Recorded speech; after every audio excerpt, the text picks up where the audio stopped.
तो मित्रों, जैसा कि हमने पर्यावरण के 3 भाग देखे कि एटमॉस्फेयर या वातावरण, और जलावरण या कि जिसको हम हाइड्रोस्फीयर कहते हैं, और स्थल मंडल जिसको हम लिथोस्फीयर कहते हैं। अब इनके बारे में जानते हैं थोड़ा थोड़ा कि ये चीज़ें क्या होती हैं और इसका हम किस तरह से पूछते हैं। बोलिए। तो किस क्या कह सकते हैं? फॉर एग्जाम्पल ये होता है हाइड्रोस्फीयर। तो हाइड्रोस्फीयर के बारे में देते हैं। तो हाइड्रोस्फीयर जो है ये आपका पृथ्वी पर जितना भी जल पाया जाता है, almost all the quantity of water that is found on the earth will come under hydrosphere. तो हाइड्रोस्फीयर के उसमें आएगी। अब जी कहाँ पर, तो हम देखते हैं कि ज़्यादातर भाग जो है, अब ये देखते हैं कि 70% of the earth surface is covered by water. और इसमें भी आपका 97% जो वाटर है आपका ओशन में पाया जाता है, जो कि खारी पानी है और बहुत ज़्यादा यूज़फुल डायरेक्टली हमारे लिए नहीं होता है। केवल हाइड्रोलॉजिकल साइकिल है जो इसको पृथ्वी पर लेके आती है, यानी कि हमारे उपयोग के लिए इसको रिन्यू करती है, इसका TDS घटाती है। तो आगे हम देखते हैं कि ये पानी जो है आपका नदियों में, झीलों में, तालाबों में भी पाया जा सकता है और ये बहुत कम होता है। इसी तरह से ग्राउंड वाटर के फॉर्म में पाया जाता है, जिसको हम कुओं से, नलकूपों से हम प्राप्त करते हैं, और ये भी काफ़ी कम, यानी कि 1% से भी कम अगर आप देखेंगे तो ये आपका ग्राउंड वाटर या कह सकते हैं कि भूमिगत जल होता है। और अब हम देखते हैं कि सबसे ज़्यादा इम्पोर्टेंट जो है, हमारा सबसे ज़्यादा महत्वपूर्ण है, वो है वातावरण, यानी कि जिसको हम कहते हैं एटमॉस्फेयर।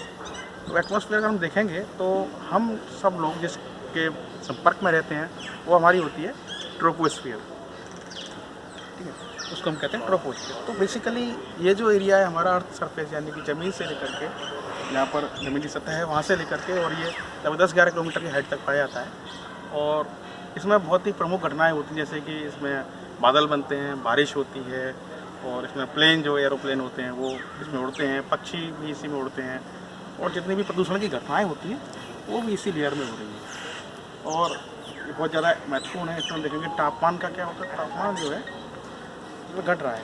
नीचे से अगर हम जाते हैं तो 15 डिग्री माना गया है आपका मीन टेम्परेचर, इससे ये -56 तक यहाँ पर जाता है। और इसको कहते हैं हम लैप्स रेट, जो कि लगभग 7.6 डिग्री पर किलोमीटर के हिसाब से ये टेम्परेचर कम होता है।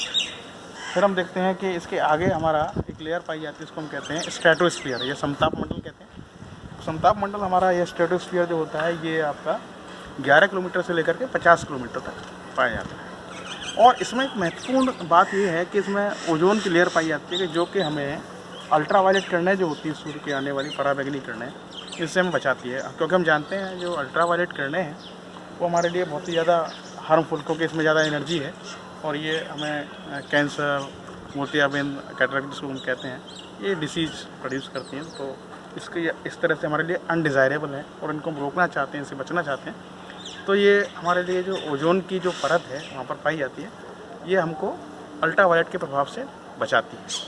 तो इसमें ये महत्वपूर्ण बात है। इसका अगर हम तापमान देखेंगे इस लेयर का, तो तापमान जो है इसमें लेयर में बढ़ता है ओजोन की उपस्थिति की वजह से, और इसका तापमान हमारा -56 से लेकर के और -2 डिग्री तक जाता है। तो कई बार पूछा जाता है कॉम्पिटिटिव एग्जाम्स, हम देख सकते हैं कि ये ओजोन लेयर है वो कहाँ पर पाई जाती है। तो अब इसका आंसर हमारा है समताप मंडल या स्ट्रेटोस्फीयर। अब तीसरा हम बात करते हैं। तो तीसरा जैसे मीजोस्फीयर, तो मीजो का मतलब ही यहाँ पर मिडिल होता है, तो मिडिल स्फीयर है आपका। और इसमें क्या है कि इसमें जो बड़े बड़े उल्का पिंड होते हैं या स्पेस वेस्ट होता है, जब वो धरती की तरफ आता है तो अत्यधिक घर्षण की वजह से, क्योंकि हमारा जो एटमॉस्फेयर है वो टेंस होता जा रहा है, इसकी वजह से वो जल जाता है, और इसको हम कहते हैं meteorites, burning of the meteorites that take place in the mesosphere. And if we talk about the temperature of this region, तो हम देखेंगे तापमान इस लेयर का जो है तापमान यहाँ पर घटता है। ये this is the coldest layer of the earth atmosphere, where the temperature goes from -2 to -98 degrees, and even it is more less on the polar regions, right? Then we come to the thermosphere, which is the large part of this atmosphere, and in thermosphere the temperature, as the name indicates, जैसे अपना नाम बता रहा है, तापमंडल का जो कि thermosphere है उसका तापमान जो है बढ़ता है, और ये 1200 डिग्री तक चला जाता है। इसको फर्दर कुछ वैज्ञानिकों ने 2 भागों में बांटा है, जिसको हम कहते हैं आयनोस्फीयर और एक्सोस्फीयर। तो इसमें आयंस भी बनते हैं, और ये बाहरी वातावरण से हमारा संपर्क कराता है, तो इसको एक्सोस्फीयर का भी नाम दिया गया है। तो इस प्रकार से ये वातावरण के जो लेयर्स हैं या जो भाग हैं इनको हमने जाना, और हमने जलमंडल के बारे में जाना जिसको हम हाइड्रोस्फीयर कहते हैं। इसके अलावा एक स्थल मंडल और बचा। तो स्थल मंडल में हम बात करते हैं सॉइल की।